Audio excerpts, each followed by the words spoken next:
Going to do page 112. Let's start with the reminder or the review of our SI units for each quantity in the table. You might have to do a little research on that. Find out what the unit is for force, height, work, mass, and energy. You might know some, but you might need to look some up in the back. Now let's talk about potential energy. An object does not have to be moving to have energy. Some objects have energy as a result of their shape or even their position. When you lift a book up to your desk from the floor or compress a spring by winding a toy, you are transferring energy to it. The energy you transfer is stored or held in readiness. It might be used later if the book falls or the spring unwinds. Energy that results from the position or shape of an object is called potential energy. So did you get that? Energy that results from the position or the shape of an object is called potential energy. This type of energy has the potential to do work. So it's not doing it right now, but it has the potential to do work. Gravitational potential energy. Potential energy related to an object's height is called gravitational potential energy. The gravitational potential energy of an object is equal to the work done to lift it to that height. Remember that work is equal to force multiplied by distance. So work is force multiplied by distance. The force you use to lift the object is equal to its weight. The distance you move the object is its height above the ground. You can calculate an object's gravitational potential energy by using that equation. So you take the weight times the height. For example, suppose a book has a weight of 10 newtons. If the book is lifted 2 meters off the ground, the book has 10 newtons times 2 meters or 20 joules of gravitational potential energy. So we're talking newtons here, and we're also saying how many meters. So you can calculate the joules this way also.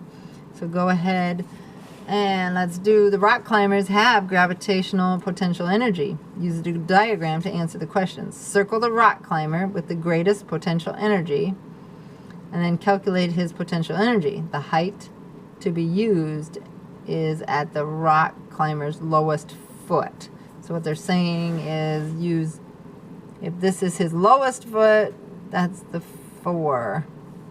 And this is their lowest foot, that's 4 too. This one would be 1, and so would this. That's what they're referring to, how to use that chart. And then where would the rock climber at the top have to be to have half as much potential energy? Okay, so figure that out and calculate what that would be. Elastic potential energy. It's a little different. An object has a different type of potential energy due to its shape. Elastic potential energy is the energy associated with objects that can be compressed or stretched. For example, when the girl in figure 4 presses down on the trampoline changes shape.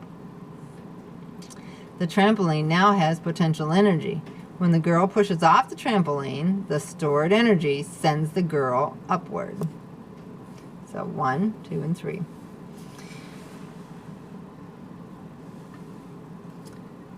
The energy stored in a stretching object, such as a trampoline, is called elastic potential energy. Rank the amount of elastic potential energy of the trampoline from the greatest, so you want the greatest one first, to the least. A rank of 1 is the greatest potential energy, and write your answers in the circles. So that's what you're writing in the circles here. Writing in the circles, you want the greatest, which one has the greatest potential energy, and which one has the next, and which one has the least. So rank them 1, 2, and 3. And then right over here, explain why you chose those that way, or explain your answers in the space to the right. Assess your understanding. The energy an object has due to its motion is called kinetic or potential energy. Stored energy that results from the position or the shape of an object is called, and then choose, kinetic or potential energy. Summarize. What are the two factors that affect an object's kinetic energy? And what type of energy does a cup sitting on the table have? And explain why. And answer, I get it. Now I know that two basic types of energy are. And write those here.